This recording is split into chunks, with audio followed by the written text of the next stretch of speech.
Good morning, campers, and welcome to Radio Camp Half-Blood. I'm B. And I'm Zack. And welcome to the episode. Woo! Yeah, welcome to the episode for Chapter 8, called We Capture the Flag. Yeah, do we capture the flag? I don't know, you'll find out in this chapter. Yeah, you'll find out. So B, initial impressions of this chapter? It's a good chapter. It's really fun. You find out things, which is, as someone who's reading painfully slowly through this book, it's a nice change of pace. It feels both like there are some fun action things going on, while also like the story is moving along at the same time. The way I looked at it, because reading through it more critically, it was less conveyor belt exposition, where it's like, here are the things and stuff, where it was more like the information was like naturally progressed through dialogue and then action. Exactly, because it had to like come up throughout what was already happening. It like contextualized what was going on, which was nice. Which I liked, and also there was some great humor in this chapter, as well as, you know, we get some really big backstory and a lot of action. So it first starts off with kind of Percy doing a little bit more of like the daily camp activities, basically. Grind, working 9 to 5, just trying to make a living. Working 9 to 5, doing canoeing, foot racing. Rock climbing on the active volcano and ruining his perfectly good shirt. You know, the normal thing that you do at summer camp. Yeah, the active volcano. Safe and sound. Sword fighting, you know, that stuff with Luke, the handsome camp counselor? Is he a counselor, or is he just an older guy? I don't really know. He's a camp counselor. He's only like 16. He's not like 45. Well, I didn't think he was like 45. I just thought he was like an older teenager than some of the other people there. Right, now I'm just imagining what he looks like now is like he just wears cargo shorts. Do you ever like get to a certain age where you realize that that camp counselors are like just a bunch of kids? Because like when you're a kid, when you're like 9, you're like, oh wow, these camp counselors sure have a lot of authority and they're responsible adults. And then you realize later that they were only like 17 and they were in charge of you not dying. Now, you want to know the sad thing is, which is this, you guys can already put a coin in the cup. So when I was much younger, so about 8 or 9, I thought Violet Baudelaire was the most adult character in the whole world. Like 14, wow, I'll never be 14. Like, I started reading those books when I was like 11, so I wasn't super young. But it was like, it depends. Like, so as a kid, you like look at things differently through age. Like being in your teenagers, you're like pretty much like you have a different perception rather than when you're older than that character. I was basically Klaus's age because I had just turned 13. Did you spend the night in a dirty jail cell? No, but I actually remember the day that the 13th book came out in Unfortunate Events. It was October, Friday the 13th. I had turned 13 days before that, because my birthday is the last day of September. Are you sure this isn't some type of elaborate, like, Daniel Handler marketing? Yeah, my life is just Daniel Handler marketing, honestly, in a lot of ways. Whilst being Friday the 13th, I happen to be in Salem, Massachusetts. But, I mean, as you look at, like, older characters from a kid's point of view, like, I think here's an example. You do, like, Tom Sawyer looking up to Huck Finn. Like, even though they have, like, a very small age difference. Yeah. Tom Sawyer sees Huck Finn. It also has to do with, like, personality and stuff, too. Well, also in this, Luke is way more experienced in general with being... He's the best sword fighter in over 300 years. Which I don't exactly know. I guess in 300 years of the camp, he's the best one that they've had, is what they're trying to say. I mean, he's the best sword fighter there. There's probably other sword fighters in the world. Well, then again, okay, in Harry Potter... Do-do-do-do... was that the sound of you putting more money in the bank? Yeah. In the coin jar? It's a couple minutes. We haven't even reached 10 minutes yet. So Harry was the youngest Quidditch player in over a century. Yeah, they're really into exceptionalism in kids' books where it's just like, you're the best immediately. Honestly, now that I think about it, is like a very 90s thing to teach kids. Also, it's like, you're special, you're the one, you're gonna be amazing at whatever you do immediately.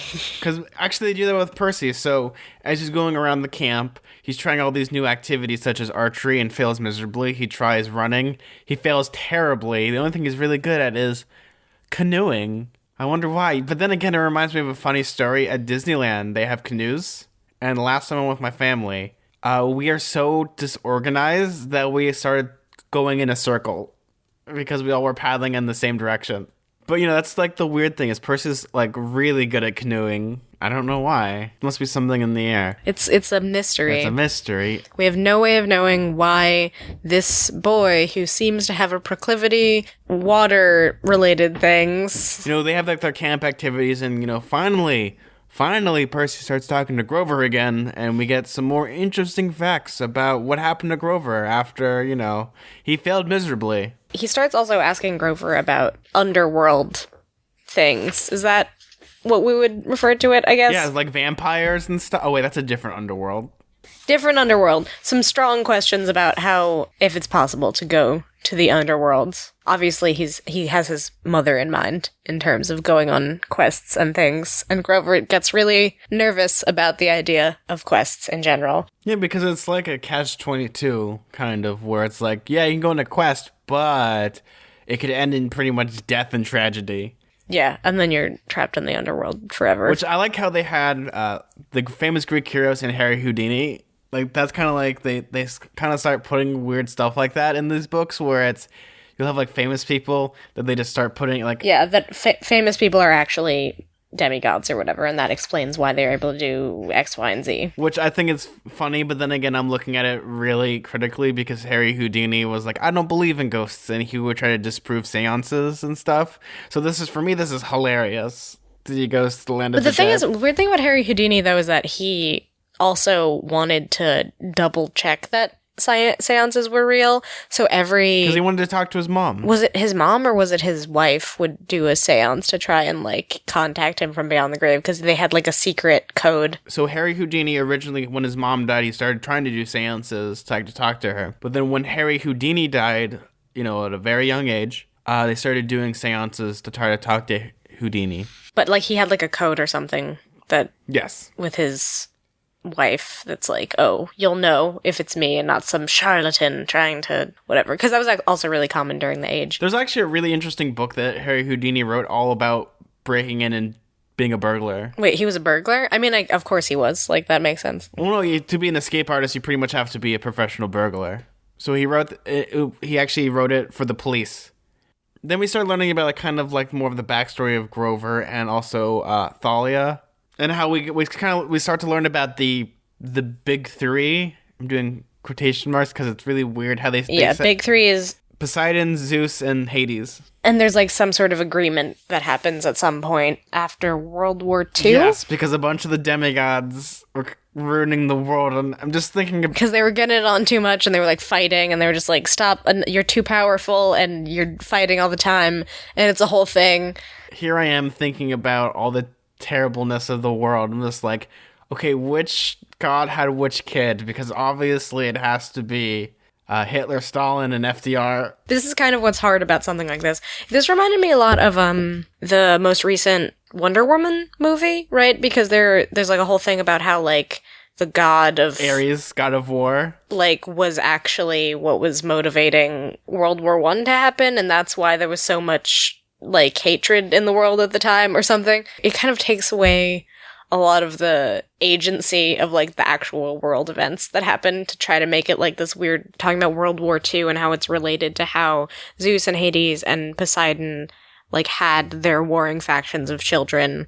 Which just sounds funny if you think about it. I find that a little strange. Like, part of me is like, oh, that's kind of cool that they're explaining retroactively like this stuff through the lens of the universe that this world created, and that's kind like of... you have like this horrific event which is World War II, and you think of it as like the gods, oh, it's just like their kids squabbling, and like millions of people died, right? Yeah, exactly. It's like, for a kid's book it makes sense, but it is a little bit weird.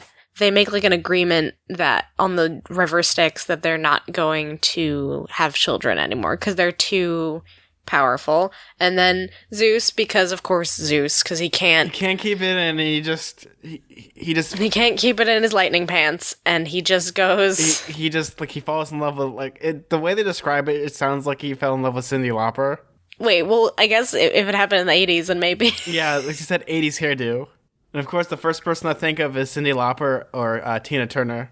Yeah, they're kind of interchangeable in a lot of ways. But I think Cyndi Lauper would be funnier.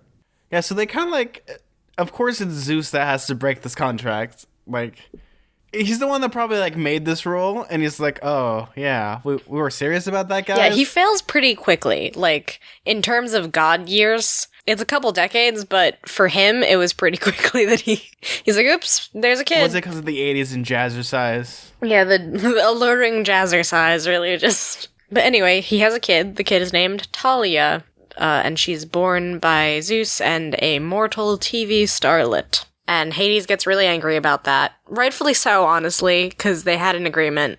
Like, if Hades, the guy who's, like, supposed to be, like, the most incendiary, like, angry god, didn't break his promise, but then Zeus, who, like, is supposed to be kind of a little bit more level-headed, supposedly, is going out there and is just breaking promises left and right, not a cool move. He finds out about Talia, and so Hades, sends his monsters and things after her. Sends demons from hell to come after him, or Tartarus itself. Yeah, because he's so angry about the situation, he thinks that she shouldn't exist. I mean, to be fair, Hades is kind of understandable. Yeah. Not fair that he wants to kill her, but still, it's pretty messed up that he broke the promise. So it makes sense that then Talia wants to go to Camp Half-Blood because that's, like, where they're the safest, I guess. Like, they're sort of refuge away from... It's like the safe zone for Capture the Flag. It's like the ever-encroaching, like, creatures and monsters sent by Hades. The only way to kind of find respite from that is in Camp Half-Blood, and she almost makes it. With 2 other Half-Bloods, and she tells him to go ahead, and she, like, has, like, her epic, like, 300 stand. Yeah, so she sends her satyr, because, like, every Half-Blood has a satyr that kind of watches over them, so she sends a satyr and her other Half-Blood friends ahead into the camp, and then she's, like, left behind to fight the monster. Kind of like a weirdly echoing Percy when he first enters Camp Half-Blood, where he's fighting off the Minotaur, where he kind of, like, takes control of fighting off the Minotaur. So she's off to fight the many monsters, and obviously... dies in the process. A sad story. And Zeus turns her into a pine tree. What exactly is the terminology? Like, she starts to die and then turns into a tree or something like that? Well, I'm pretty sure she's bleeding from every conceivable cut. She's basically about to die, and then... like, oh, I'm so sorry, my sweet Cinnammuffin. I'll turn you... So that's the tree that you see in the first, one of the early chapters of the book when you first see Camp Half-Blood. That big tree is actually, like, her... I guess, her spirit, her... Here I am. I'm thinking of, like, SpongeBob, where she's like, photosynthesis. Yeah, so, and as a result of that, the pine tree, like, helps protect Camp Half-Blood. Like a radio booster. It like, emanates protective abilities for some... So you're telling me this, like, new age stuff where it sends out good vibes? Basically, it's a good vibe pine tree. Big old good vibe pine tree. It probably, you know what it looks like? It probably looks like the pine tree that you get for air fresheners. Yeah, so then it's at this point that after this whole story, then, like, Percy starts to question more about the underworld with Grover, and then, of course, Grover looks understandably nervous because he had literally just sort of learned of this story of, like, the things that happen with different Half-Bloods going on quests and doing things, and there's a lot of danger involved. Grover gets really stressed about it because, you know, no one has ever gone to the underworld and come back alive. So Percy, of course, also, like, Grover, as far as a satyr goes, he's, like, not. He's kind of a bad satyr. He's bad at being a satyr. He's a little immature for... Give him a break. He's only, like, 34. Yeah, or something. Like, whatever, but he's progressing in the way that he's supposed to. That's, like, mentioned in an earlier chapter. So he's not really feeling up to this whole quest thing. And then the idea that Percy is asking these questions, he's like, Well, I mean, it's also, like, this is a deep cut, but... it's the same as with Bilbo and Frodo in Lord of the Rings and The Hobbit, and how they're very late bloomers, and how they're both in their 40s, except in Hobbit years that they're pretty much in their 20s. To grow as a person, they're thrust into a situation where they need to go on a quest. I guess that is kind of similar when you think about it. Because they're inexperienced, and they're in their tween years. Even by satyr terms, because satyrs age slower. Yeah, they're like vampires and Cirque du Freak. They age 7 years to 1 human year. Yeah, he's still, like, kind of behind the curve. I think Chiron says that at some point where he's, like, not his job of protecting Percy. He failed a lot, especially in the beginning of this book. Well, I mean, then he's kind of like Hagrid, where he's kind of like, he's useful, but not in the ways you would consider mostly to be useful. Yeah, I guess. I mean, he's not even... I feel like Hagrid is more helpful than Grover. I don't think Grover has been really helpful at all so far. We got Percy there. He was supposed to, like, escort him, and he completely lost him immediately. But now the only way to redeem himself is to go on a quest. Or, in the process, accidentally have Percy also die. Which probably isn't going to happen. He is the protagonist. Or if he does die, then it's going to be some magical thing where he comes back to life or something like that, or, you know. Yeah, they find the resurrection stone, and, you know. I don't know. We're working with Greek gods here, so, like, the way things work in terms of death is, like, it's very complicated. I mean, you have, like, the concept also in Greek plays and stuff of, I guess the best way to put it is, like, divine intervention. Yeah, like the Deus Ex Machina kind of thing of, like, oh, well, something just swoops in and fixes things. I mean, even, like, the Talia story, like, she was about to die and then she gets turned into a tree that, like, protects people. Well, I mean, okay, the reason for that most likely is do you really want to say that a kid died in a kid's story? Yeah, I guess that's true. Well, it's happened. I mean, it happens all the time, but, like, it's much easier to say instead of, like, her bleeding to death. Yeah, that's true. That's pretty dark. It's not like some magic thing where in a poof of smoke she disappears. It's like her just kind of bleeding out on the ground. And it's like, and that's how she died. Like, that's a little dark. And if you look over here, you can still see her corpse. Oh, yeah, because she's like a half-blood, so she just would never decompose. It would just be like her there the whole time. So she's technically dead, but not because her spirit. I don't know how things work. So, yeah, because then there's also Percy and Luke have, like, a sword fight demonstration. Oh, yeah, well, he, like, learns sword fighting. But, like, obviously Luke is better at first. But then Percy gets water splashed onto him. And then he has magical powers, because it's, I don't know, there's, yeah, like, it invigorates him somehow. And then, like, his, He gets Luke off guard and pretty much, like, kicks his butt. And then it's almost like Batman Begins when Ra's al Ghul is fighting Christian Bale on the mountain. It's like, oh, you sacrificed your footing. And then falls into the water. It's honestly so funny to me that there's so many moments where Percy just, like, gets water on him and suddenly he's, like, really awesome at something and no one's, like, making this connection, do you know? I mean, it's kind of like also like in Avatar The Last Airbender where Katara finds out that she can water bend with her sweat. It's like, wait, if he starts sweating, does that count as water? Or is it, like, new water put on his body? Is there someone that just has to constantly, like, moisturize him? I think it's probably actual just water. I feel like he just has, like, a bandolier of, like, water bottles on him. I can see that. Or, like, he has a super soaker. He gives Grover super soaker. Every time I'm losing, just shoot me with this, please. It really makes me think of that scene in The Incredibles when Frozone is, like, in the burning building and he's like, I just need a drink of water. And then he, like, is like, freeze, and then stops the bullet. It's like all Percy needs is a drink of water, and then he's like... Is also, like, super a lot... I know I mentioned this, and it's terrible to reference this terrible movie, but, like, the 13th year... How whenever they, like, lay him in water, he, like, feels better, and he's, like, drinking from the water fountain a lot. There's a lot of, like... Oh, no, like, the part, like, he has, like, the unhealthy part, like, he, like, slurps the water for, like, 8 years. Yeah, he's, like, standing in front of the water fountain, everyone's, like, lining up, and he's just drinking and drinking and drinking. That makes me think of this book. No, it's so silly when it comes to, like, how there's so many ways to probably exploit his power. I guess you could just put him in... Yeah, it's like, you just put him in a room that's dry. Or you know what you do? You get the jacuzzi suit in The Simpsons. You put him in, like, a suit of just water. Yeah, that's the opposite, is, like, he would be empowered by just... I just imagine, like, just a bunch of water balloons, like, down his shirt, and he just, like, pops them every time he needs a boost. Oh my god. There's just, like, a lot of, like, funny technical things that could be used. It really is the 13th... Like, Percy's just a mermaid. Like, he has the same things going on, like... Or he's, you know, this might be surprising, because of the equivalent of Mermaid Man.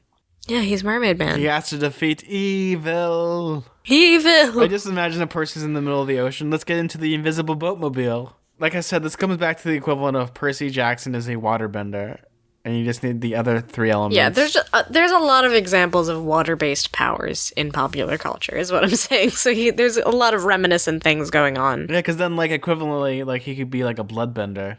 Oh no, Percy, don't do that. I think, yeah, I always, like, try to think of, like, the mechanics of how something like this works, right? Like, he's invigorated by water. You even asked that question about sweat. Like, what counts as water? Is the blood in his own body water? Does that provide him anything? If he got someone else's blood on him while killing them, would that blood then give him power? Like, there's a lot of questions about. Well, I would be careful when it comes to blood.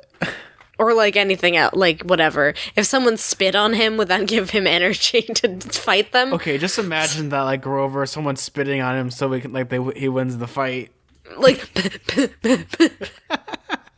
just following him around. Yeah, or no, so you're telling me he would be, like, godlike in a typhoon or a hurricane? It's being kind of ham-fistedly revealed that Percy, when exposed to water in general or near water, it's kind of vague, actually, because, like, when he's in water, he's more powerful, but also there's, like, moments of, like, you know, accidental bursts of, like, demigod powers where he's near water, like the incident with the fountain, or the incident with him getting the swirly, where it kind of like overtakes him and he can like waterbend, essentially. I feel like there's like a weird parameter, like, because even throughout the series, it's like you have like these really powerful gods, and it's like, oh, we have like these super amazing powers, but then like you get to lesser gods and they're like, hey, what's up? Don't we get anything cool? Yeah, it's not specific, I guess. I think the best way is like they're overpowered. I think that's maybe like kind of the point, but you have like these other people that have like because they're the main three. But that's why they shouldn't have children, because then their kids are like. It's like this weird self-fulfilling prophecy, right? Like the existence of gods and demigods is why there are monsters. It's like this strange thing where one kind of causes the other. Like as long as there is strong powers in the universe, there will be monsters that will appear to defeat them. So what you're telling me, B, is the gods are the Jedi and the monsters are the Sith. Only Siths deal in absolutes. You also have like this weird, power levels where I guess that is the point of not having demigod children that are super powerful, but it's like, but then you have like these lesser gods and like, wait, wouldn't that also be the same thing? You're like kind of like giving like a pedestal to these three rather than all these. Like you're basically saying every kid's special, but these three, like these are especially special. Yeah, that's like another weird thing. But also like it's clear that they have just like more powers. They have more like ability to control the world because they have like such like innate control over the forces of nature, I guess. Yeah, so you have earth, wind, and water. And then Dionysus is like, heart. Yeah, it's basically Captain Planet. When you think about it. There's some Captain Planet, Avatar The Last Airbender vibes going on. It's funny that you said that Dionysus just kind of has wine powers, because in Camp Half-Blood, he doesn't even have those. He can't even have wine. Yeah, he's like Mati in Captain Planet. And people are going to fight me on this as like the most... I guess either the most powerful or most useless power to have. Heart? I think it depends, because you need the other ones. I've never actually watched Captain Planet, but I know that the heart thing is kind of mocked a lot, because it's not really an element. I mean, neither is Earth, Wind, and Fire. Those aren't... That's a kick-ass band, but that's besides the point. A really good band. Because of this, you will have, like, joke gods, where it's like, what's the point of having... like superpowers when you could just do nothing? Like if you look at when you get to the capture the flag, like you have like, and here's like one thing that I've always noticed as well is like you by having like you're claiming your parentage, you have like this weird, almost like Harry Potter, your personality magically starts to fit towards your dad or mom's personality. Yeah, there's definitely like a very specific idea of personality traits that you're supposed to have based on which parent you have, like. Without fail. Annabeth is obviously like a smarty pants know-it-all. Yeah, Annabeth is smart. Clarice is inherently aggressive and warlike, and it's... Yeah, I feel like that's a really common thing to like be very like cut and dry with personality traits in kids' books. I mean, that's kind of like the same thing with like, unfortunately, people are going to disagree with what we're going to say because it's Harry Potter related. I don't like the four houses in Harry Potter just because you have... It's like a reductive idea of like who you are as a person. I mean, you could say that about like zodiac signs, or you could say that about like, like the IMDb personality trait things where it's like you can categorize yourself in so many ways, but you're never going to like essentialize who you are as a person based on a broad category that everybody else is, because everybody is a unique individual no matter how many common things that they have. With Harry Potter, it's the same thing with, like, you have people that was like, oh, you know, they're in the certain house, so clearly they have to have these certain characteristics to be, you know, to qualify, but they contradict that. Yeah, exactly. I mean, they even make that point to some extent in Harry Potter, right? Like, the whole point is that Harry almost ends up in Slytherin because he knows Parseltongue and he has, like, the whole thing going on. But because he asked to be in Gryffindor, he used courage. Yeah. And then, like, you would think that Hermione would be in Ravenclaw because she's smart, but because she has, like, this strong force of will and wants to, like, protect her friends, then that's, like, more powerful or something. Well, no, I think the reason why is because she says it in the beginning of the book, where she's like, I would like to be in Gryffindor because that's where Dumbledore was. Oh, so that's like, it's like, if you just ask, basically, so it's like, it doesn't really mean anything if you belong to these things. Issue in general with the whole, like, Camp Half-Blood thing. I mean, I see this too, like, on people's, even, like, social media profiles, they'll say, they do this too with the Hunger Games, like, they'll be like, oh, I'm a part of this district. I'm like, wait, that's even worse, though, because it's like the problem with this district. Okay, we're going to get off like a huge tangent, so I apologize, guys. But with like Hunger Games, those districts are more like, the best way to put this is much less ghettos. Like, the farther you are, the worse off you are as an individual. Whereas the closer you are, you're pretty much like noblemen. If you're in District 13, you're pretty much homeless. I don't know, like this selection of people, and it's like, you're the type of person to be in this group, and that, like, kids love that. I think that's probably why people love astrology and whatever else, is because they like to be like, I'm such an Aquarius or whatever.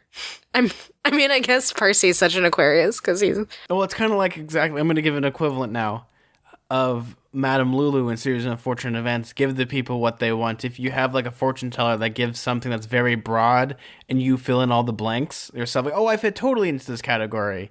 It's like, you know... Oh, yeah, like the way those things are written, too, right? It's, like, very general. It's like, oh, yeah, I do care about my friends. It's like, well, yeah, like most people do. Like, you know, like the way that they're phrased.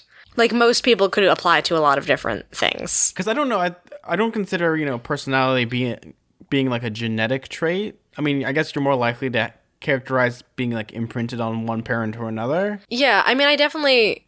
It's interesting because I'm a twin, so I think a lot about, like, how people can be different even if their circumstances are exactly the same. Like, my sister and I were genetically identical. We also grew up in the same house with the same parents, went to the same school, whatever, and we're still different people. So it's like, it's so strange that someone would feel like, oh yeah, well, I'm such an INFP because X, Y, and Z, and so we're all exactly the same, and we all belong to this group, and here's how I would react given this specific circumstance, because that's just innately a part of my personality, where it's like, I feel like there's just so many things that influence who you are as a person that it's like kind of reductive to say anything. And like, of course, like a lot of people don't take it seriously, but I do know some people who take like Hogwarts houses and stuff like incredibly seriously, and they're like, oh yeah, no, they take it to like a T. It's like their identity almost, and it's like that. Okay, this is like something written for kids, you know. And like if you say anything bad about their house, they'll come after you.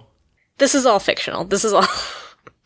None of this matters, you guys. For me personally, I think sometimes books can transcend what they're supposed to say into a more of a reality that's tangible, because some people are forged through their reading to the point of like they want it to be as real as possible.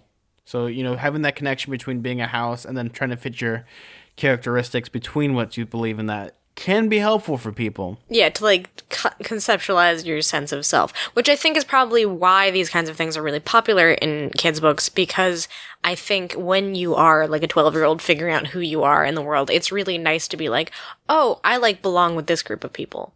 And I think that's probably why cliques are a really popular thing in like middle school and high school. Well, as you get older, it kind of like it feels less like you're a part of like a specific group of people that wouldn't accept anybody who, you know, dresses differently or something, or sees the world in a different way. It's like much broader than that. But when you're younger, I think it's really appealing to think of the world that way. Well, I mean, it's more, okay, so it's more if everyone like watches the same shows and stuff and same movies, because in school, you're like in a position where you're pretty much in an organized jail.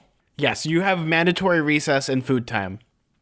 And you have Yeah, I mean, also it's like... And because of this, like this mentality of you're pretty much in the same place with so many people, like you're forced to get along with people. That's why, like, if you're older, a lot of times when you leave for college or even after college, you'll start to lose connections with people that you thought you were really good friends with. That was because you hung out with them every day, and they also grew as an individual rather than as you grew up as an individual. Yeah, that's another thing too, is like you're within a specific context, right? Like the identity of like Hogwarts houses, for example, comes from the fact that everybody's forced into this school, so you have to like be one of these things. 'Cause they couldn't just have one gigantic this is class of 1991. They all move and be in the same thing. But like then there's like the circumstance of them being in Camp Half-Blood, where it's like this is like an organization, I guess, or like not an organization. Then you but also have like the thing with Harry Potter, it's an institution. Yeah, because then in like Harry Potter as well, it's like people are gonna hate this. It's like with Slytherin, people are like, oh, not all Slytherins are bad. They're the equivalent of alt-right wizards here. And it's like, okay, and like it's really, I find it very strange, the Slytherin thing, because people will be like, oh, well, I'm like very aggressive and cutthroat in certain circumstances, and it's like, you can say that about yourself without being like, oh, well, I relate entirely to this group of fictional wizards that are very strongly associated with like racial purity and stuff. Like, you don't have to like make that. Then you have people like in Hufflepuff, which the equivalent of like they're the people that are always loyal and that yeah, or like even like that's kind of a Gryffindor I think they're kind of, I mean, like, have you ever seen that tweet where it's just like, yes, we all know that there are 4 types of children: evil, brave, smart, and miscellaneous. Oh yes, 10 points to Hufflepug. That's just like a pug in a scarf. That's cute, though. I actually have Hufflepuff things from when I went to a Harry Potter party once. B, what's your house? It's so funny because we were just talking about how dumb it is, but I think I'm probably more closely with Hufflepuff. But like, again, I relate to a lot of the different things. I'm kind of a nerd. Like, well, I've always been a loyal Ravenclaw. Isn't this such like a conundrum? It's like, hey, what's your house? Yeah, it's a conundrum. Yeah, we're just talking about like, it's dumb, it doesn't mean anything, but then of course I'm like, oh well, I'm a Hufflepuff, but like, okay, then B, here it goes. What is your zodiac sign? Libra. Mine's Gemini. Also, that's real nonsense, the Libra shit. Like, I don't see. It's like you can easily make. My sister was born the same day as me. We have all the same exact everything. I mean, so there's also people that like base their personality off their blood type, which is a huge thing.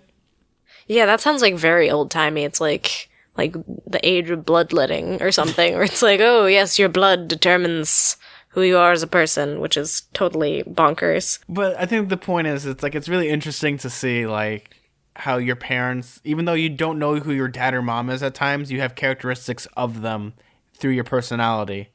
I think that might be true to some extent, but it's hard to say. I need to talk to a scientist about this. I feel like there probably is something that's like that. Yeah, I mean, there's even like the concept of like inherited trauma, where people used to think that it's like, oh, well, the only thing that passes down through genetics is your genetic makeup, basically, or like if there's like some sort of mutation or whatever, then whatever. Well, genetic memory, and I think of like Assassin's Creed, where you have Assassin's Creed. Yeah, I think. Yeah, I mean, kind of in a way. I don't know. For me, it's always has been like nature versus nurture argument here. So I think both are important. Again, living as a twin, you feel very much like you're a like study in what it means to be your own person, sort of, and like what defines that, you know what I mean? Well, if you want to change that, what you do is either you or your sister go into space for a year, and by that time your DNA is completely changed, so you're technically not a twin. I saw that. That's crazy. Yeah, it's so funny that when I was a kid, I wanted to be an astronaut, and now there's an astronaut who is a twin with the last name Kelly. So I don't have to do it, because he did it, so... Any relation? I wish. That would be awesome if I was related. So then, after all this crazy shenanigans, it's the night of the big capture the flag. Which is horrible, even with regular children. I hated Capture the Flag so much as a kid. You may have guessed this from the everything about me, and from the fact that I host not one but 2 podcasts about children's books. I wasn't exactly like the most athletic or cool kid when I was in high school or middle school gym class. Oh my god, what does that make me? I feel like I thought I was the coolest kid in my D&D club. Oh, wait. At least I wasn't in D&D club, but I got into D&D later. Oh, it hurts. Listen, my partner was a part of their D&D club, so Then again, this is the thing I don't throw lightly, but I was the president of the anime club for a year. oh god, you were? That's so sad. I'm sorry for you. Mostly because I don't think that you're a bad person for being the president of the anime club, but I can only imagine the people who came to anime club. I can give you stories, but I think that would not be nice. But I have plenty of weird people stories. Yeah, just like the weeaboo otaku kind of vibe that you would get is I can't even imagine. But they're having their fight, and it's funny because Annabeth has this plan, and it involves Percy being on the front lines, making sure that they don't cross. Because capture the flag is a very simple. That uses him as a. In the biz, we call it bait. Yeah, it makes me think of that scene in James and the Giant Peach where they take the worm and like wave him around to bring the seagulls down, and he's like, "I don't want to be bait," and he's like screaming. It's kind of like that, only not as overt. But yeah, basically that's what happens to Percy. It's really funny that Percy has to like defend against basically everyone in Ares' cabin comes out of the woodworks to like destroy Percy. And like this is where I'm kind of convinced that Clarice may or may not have like the characteristics of a serial killer. Yeah, I mean, right? It's like a fine line, right? Because she has. Well, I mean, we could look up like what she's doing right now, and we could probably diagnose her like right on the spot. Oh yeah, like does she have the homicidal triad or something? I mean, she seems pretty dangerous. So I was actually given like a card from a psychiatrist who did the psych evaluation for Ted Bundy. I actually have the book. It's called Violent Mind by Al Charlisle. Carlisle. It's a really good book. But he also gave me this card, so we can actually diagnose Clarice right now, okay? Tell me when it's something that isn't in these characteristics, okay? Okay. Signs you're dealing with a psychopath. Number 1, overconfidence and extreme narcissism. Yeah, she's got that. Yeah, because, she's like fighting good old Percy and like, So 2, shallow, superficial emotions. She's doing it because she got wet by Percy. That's true. Insecurity and constant... pathological liar. Yeah. Does she lie at some point? I don't remember her lying. No, she tells everyone about Percy, remember? She's like lying about him being the reason the monster comes in. Oh, okay, yeah, you're right. Okay, she lies too. 4, callousness and lack of guilt, remorse, or empathy. She does that too. Remember when she cuts Percy and she's like, whoops, I lost my dessert privileges. Okay, I think you've proven your point that it's possible that Clarice might be a serial killer. 5. I'm just gonna keep going. Number 5, manipulative and selfish. Yeah. Yeah, she's all these things. 6, impulsiveness and constant need for stimulation. She's got a cattle prod and shocks Percy. 7th, I'm gonna skip because you don't need to talk about this for kids. Oh, it's inappropriate. 8, delinquency or behavior problems early in life. Yeah. Though you could say that Percy also had delinquency problems because he went to a school for troubled children, basically. 9, lack of realistic long-term goals. She's trying to kill Percy. That's not really a long-term goal. It's a very short-term goal. We don't really know about her long-term goals. What are her dreams? What does her vision board look like? It's just Percy with like a bunch of like darts in his face or something. Oh, it's like Hey Arnold. Oh god. 10. Honestly, Helga Pataki's a little bit off the rails, if we're gonna be totally honest. That's not the behavior of a totally stable human. Number 10, irresponsibility and the tendency to blame others. Yeah, definitely that. 11, criminal acts may not be caught or convicted. Trying to kill Percy. Yeah, and they don't really punish her for that. That's the messed up thing about basically anything in a kid's book that has some sort of like institutional, I don't know, organization to it, but it's also like dangerous. Like I feel like that's really common. Like, so Camp Half-Blood's supposed to be like this sort of safer place for them, but also they're children and they're like, here's some spears and some electrical, basically a taser. So you're pretty much giving a bunch of like ADHD kids weapons and expecting results. Yeah, that's exactly what it is. Because right, aren't they all like technically have attention deficit problems and like behavioral issues. You're like, okay, give them weapons and send them loose into the woods. Like, this is a horrible idea. But they're the Earth's only hope. I feel like this is like super common just in kids. I'm like really trying very hard not to mention Harry Potter again, but it's just true where it's just like, oh yeah, you're safe. Now you're gonna, I mean, actually the Hunger Games is super similar to the Goblet of Fire book, and it's also super similar to really any of these kinds of games that they're having the children play, where it's like not to the near just death. because it's like these adults in like these positions of power who are like, oh, well, we're in this like safe context, so it's okay if you have these dangerous weapons. I mean, Hunger Games is different because they're kind of technically being punished to scare people into submission to the Capitol, and that's like a whole other thing. But like, Goblet of Fire is totally supposed to be like a fun time, right? Like, it's like the Tri-Wizard Tournament. It's such an exciting event. Like, well, the reason why they got rid of it was because too many people were dying. I always feel like there's just such terrible authority figures in these kinds of books where it's like, why are we doing this? Why? Because Dumbledore said so. Yeah, exactly. The Chiron Dumbledore comparisons abound in some ways.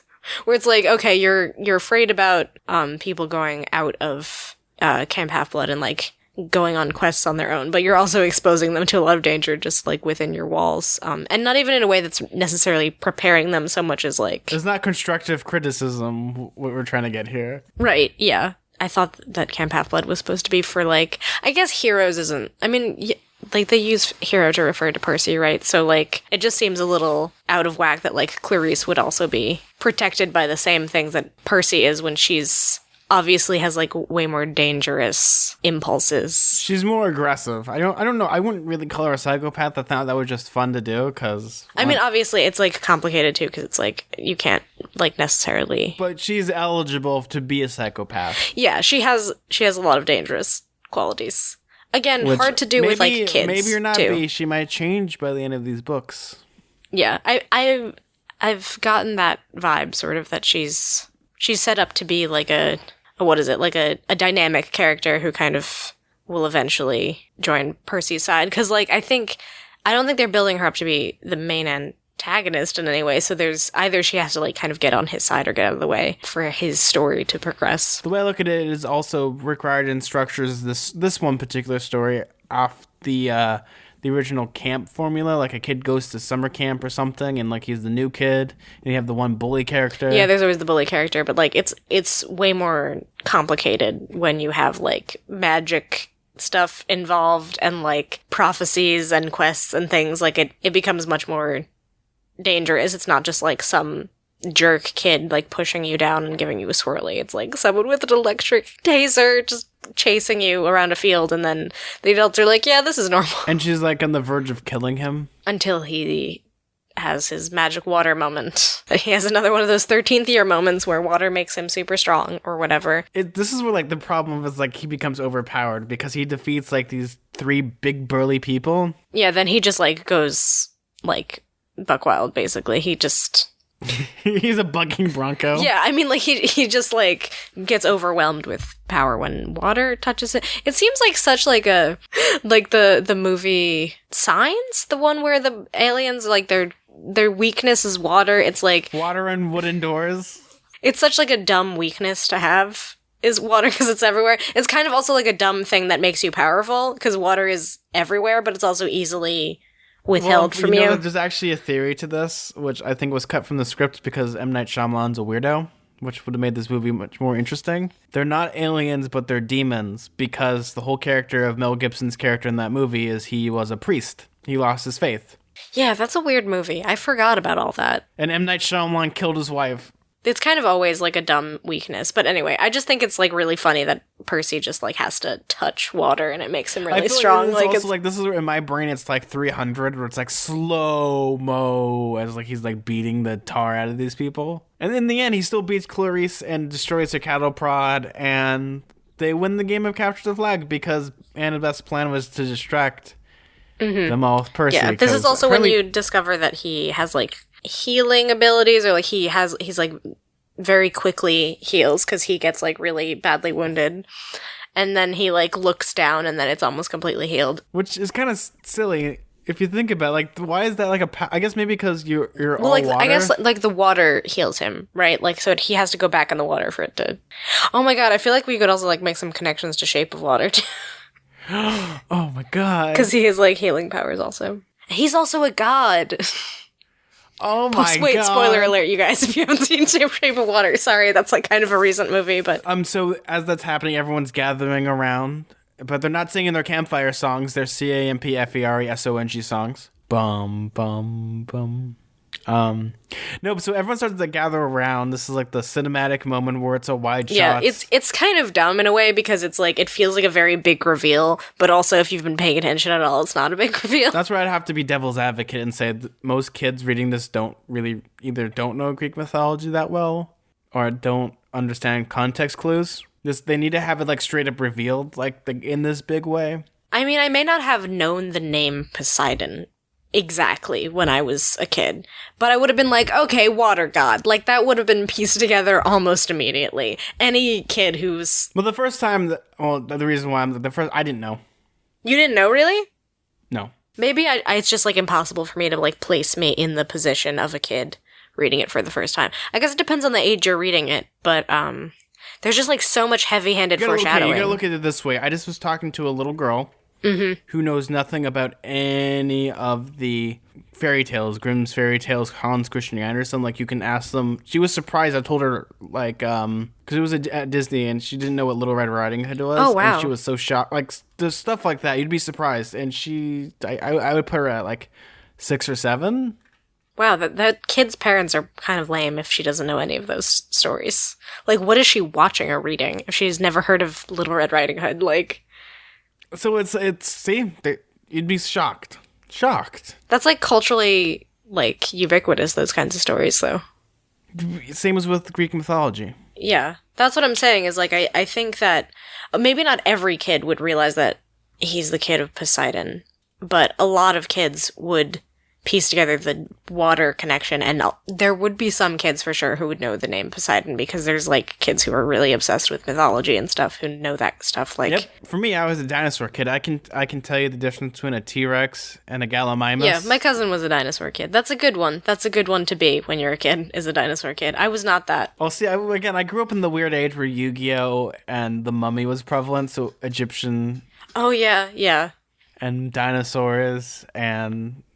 Egyptian mythology was a super thing in the, like, early 90s. 2000s. Like, yeah, early 2000s was definitely, Tuttenstein and, like, that Goosebumps book, and there was a lot of Brendan Fraser's The Mummy. Egyptian stuff. I felt like every TV show had an Egyptian episode for some reason. Well, I mean, it's really interesting because it's like this weird revival of, like, the 1920s again. Oh, yeah, that's true, because that was also, like, a very popular like thing. Egypt mania. Yeah, because of Tut's tomb and all that. There's arguably a lot more Greek mythology-based movies than there are movies about, let's say, James Bond. So, there's a lot of James Bond movies. So, you can easily make a movie and call it Hercules. There's, like, movies like Clash of the Titans, which is, a staple of movie history. You can look at even further back with movies such as, I wouldn't say Ben-Hur. Well, because they're, like, the oldest stories, so it makes sense that when you find a new storytelling medium that you would use those. Yes. Basically, where it's like, oh yeah, well, let's, like, harken back to, like, the oldest stories we can think of. I was about to say Ben-Hur, but wait, that's neither of those things.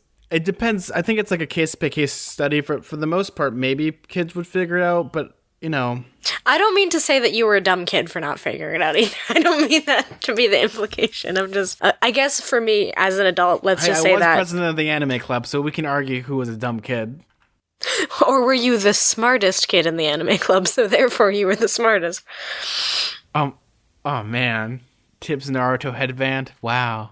But then, you know, you have like the huge like panorama shot where everyone starts gasping because there was like a demon dog or like I just like imagine in my brain it's not like a vicious animal, it's like a chihuahua or like a corgi or like a pug. Yeah, it's quite large is how they describe it, right? So a gigantic corgi, got it. Oh, that would be cute. Aw, I want a gigantic corgi, even if it does have red eyes. Actually, that'd be awesome. I want a red-eyed corgi with fangs that I just ride like a steed just everywhere. Through the gates of Tartarus itself. My D&D character had a corgi that wasn't even a companion animal because I wasn't allowed one, so it was just like a decorative touch that it was just a corgi that I carried around and a baby Bjorn across my character's chest. My character's name was Finn, and then the corgi's name was Finn, but it was spelled differently. No, but like as it's happening, Creon shoots the dog with an arrow. Yep, he sure does. I take Creon for a cat person. I guess so. Really, I take him for a horse person. Oh, that's just creepy. Because he's a horse person.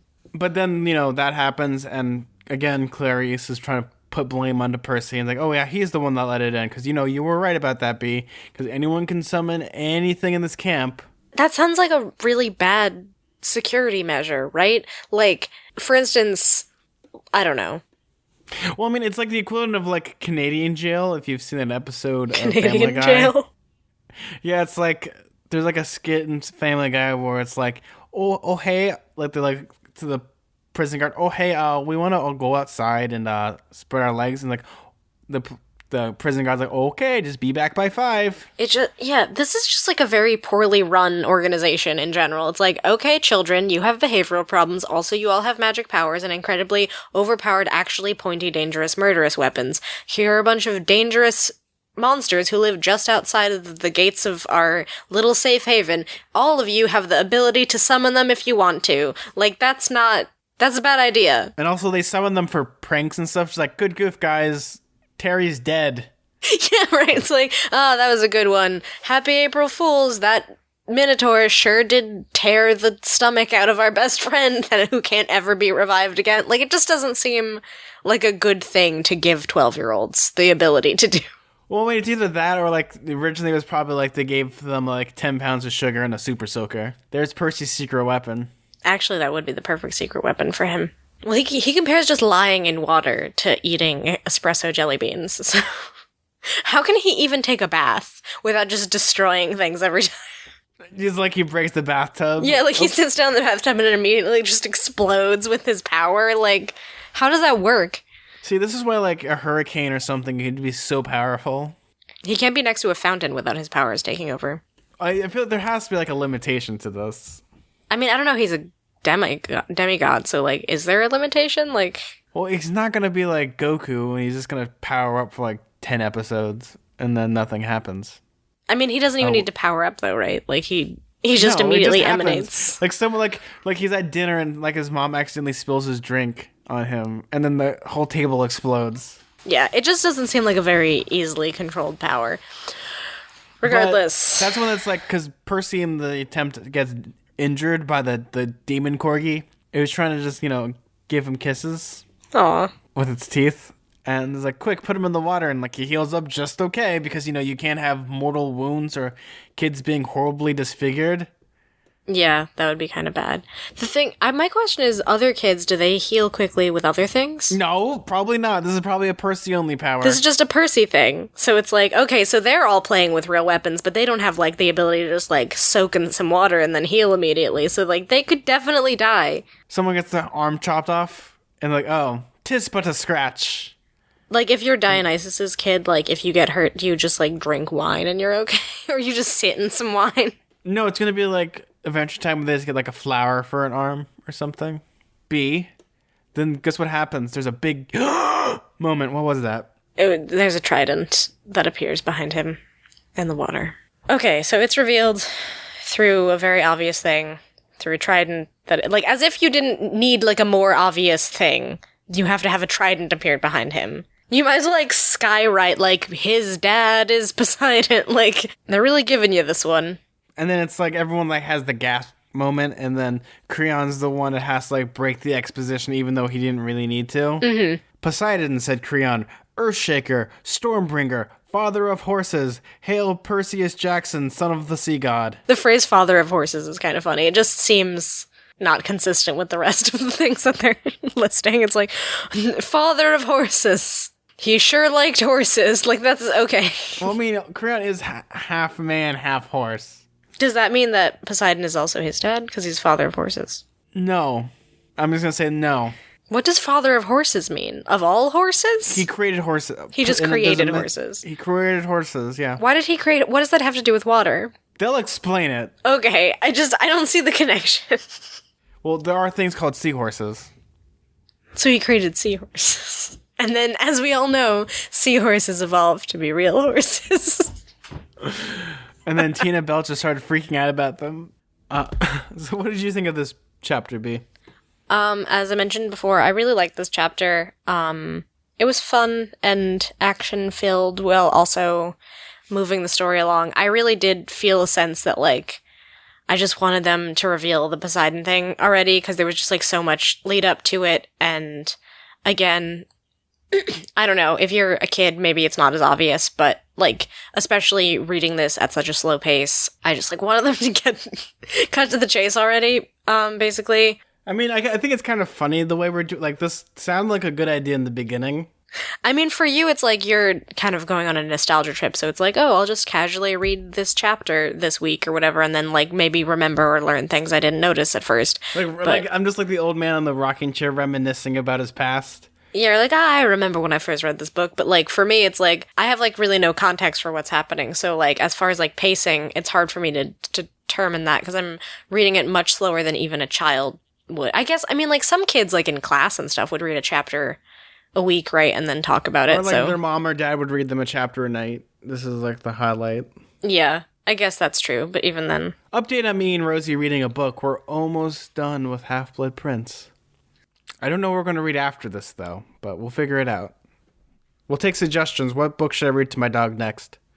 I mean, for me, I look at this story a little differently, just because the way we read it, again, it's me reminiscing, but also it's like trying to look at this more critically, and I can understand like the problems of this book of just reading it a chapter at a time. That's the weird thing about studying children's literature in general, right? Because you're not the audience it's for, really, and you're looking at it from a different perspective, and it's like a complicated thing. Also, we read so many books that we're just like, we're picking out like little sentences that may or may not actually be like what Rick Riordan had intended from like, ooh, I like this.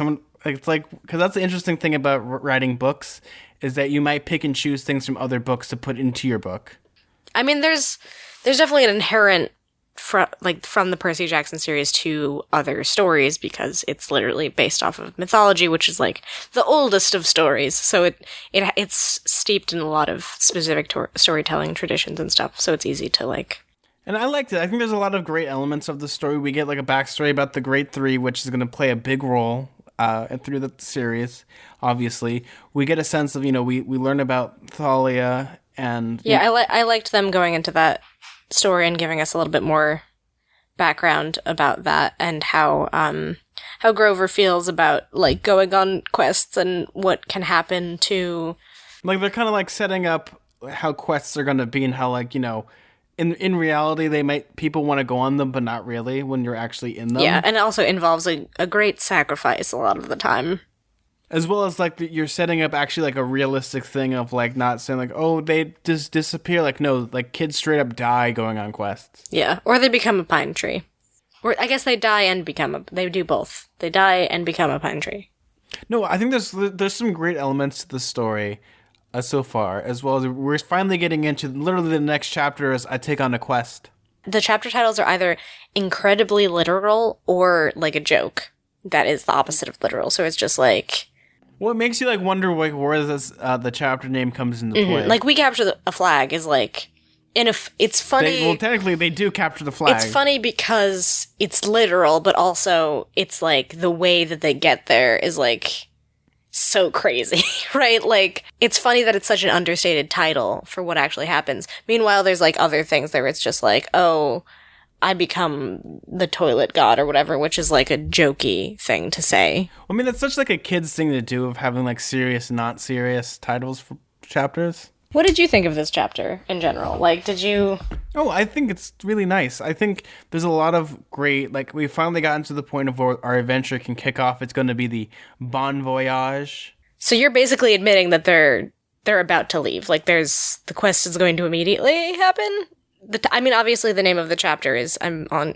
No, but it's like they're setting it up pretty much for a like what the series is going to be. We're gonna have the not the homecoming. We're having the graduation, as to say, or maybe or like a furlough. Which is weird because simultaneously I feel like this book moves very slowly in terms of revealing certain pieces of information, but also he doesn't spend like a ton of time at Camp Half-Blood to then go on a quest.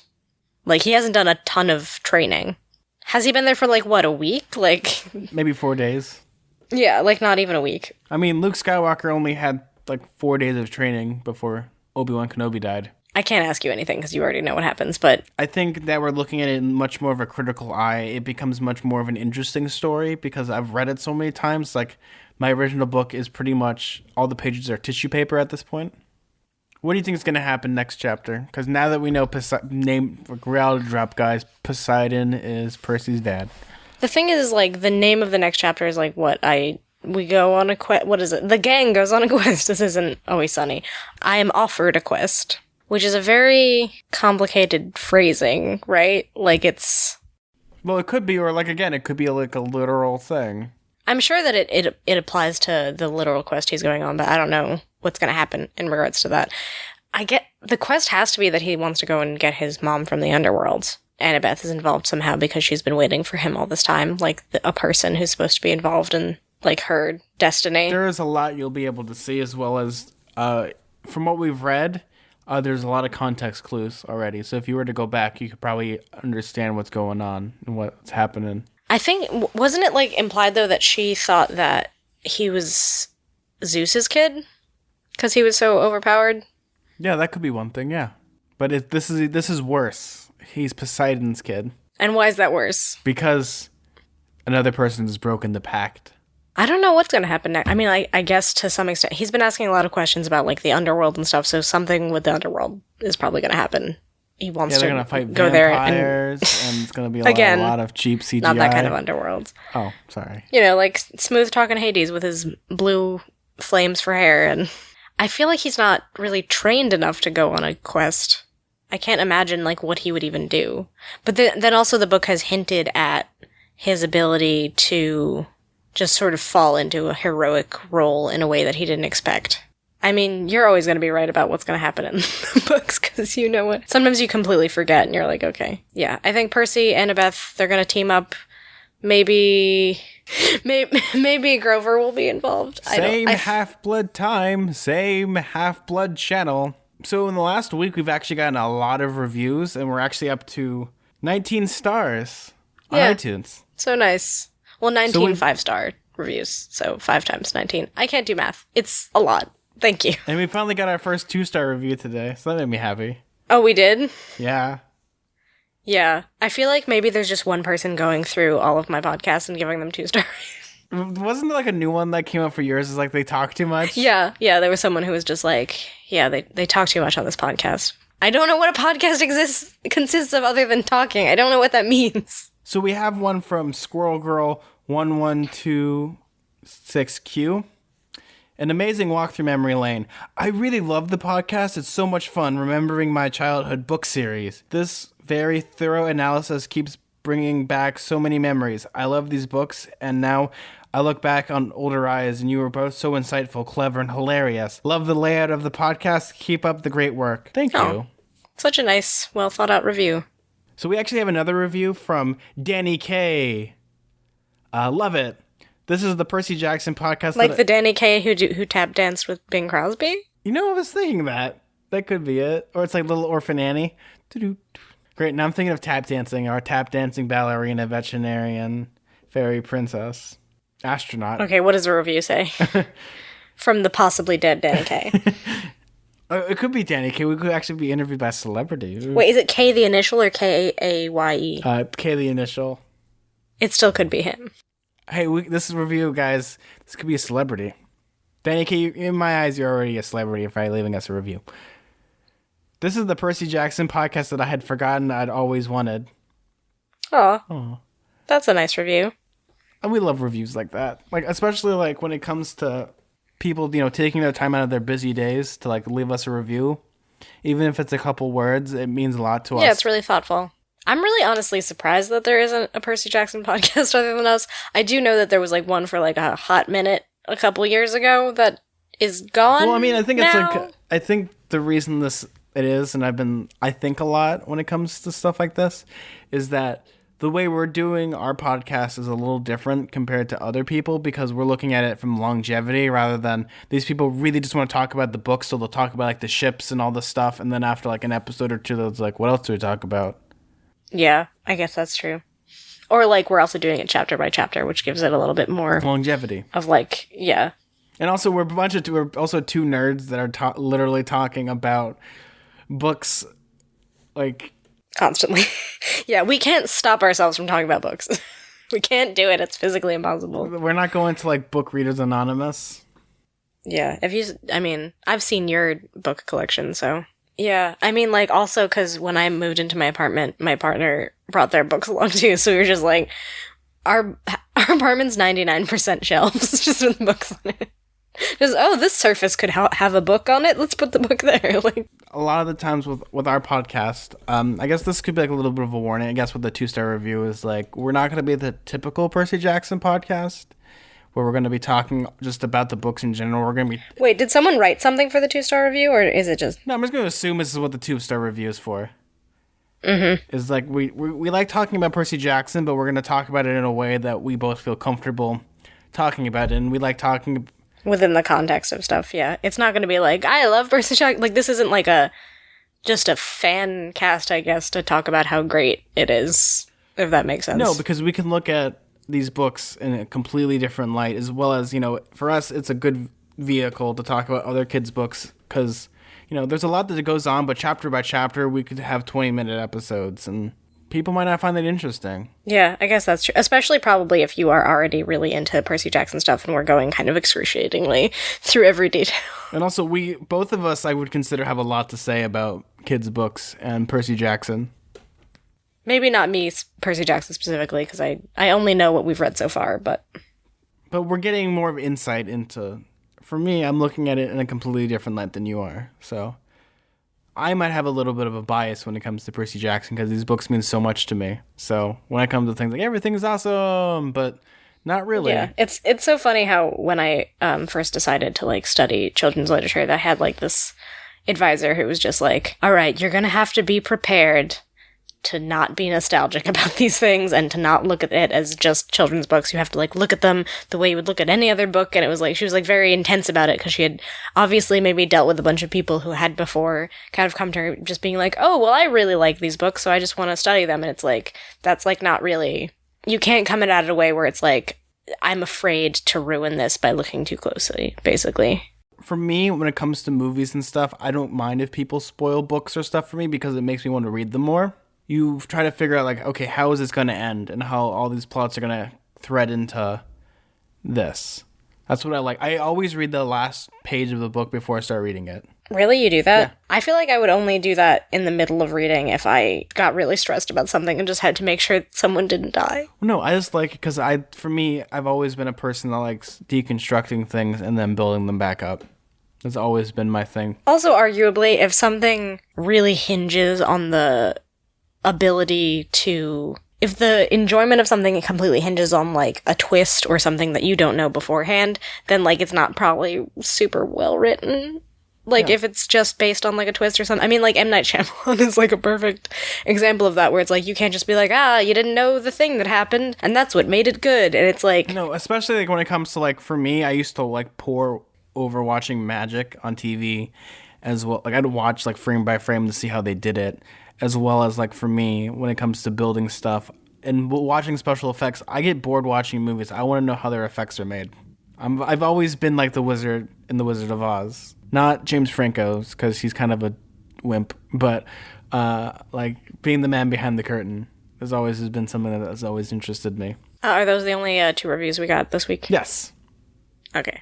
Well, like the ones that were written anyway. Where can they find you, B? You can find me on Tumblr at twinpoetry.tumblr.com, and you can find me on Twitter at bkellygorman. If you want to find me on Twitter, you can find me on Twitter at Suda41. That's SUDA41. If you want to follow our show on Twitter, that's halfblood_radio. If you want to email the show and send us messages so we can read on the show, we're still doing like listener correspondence or iris messages. You can email us at radiocamphalfblood@gmail.com. We've actually gotten a lot of emails from people, and it's really great. We love it all. We love the enthusiasm that we get.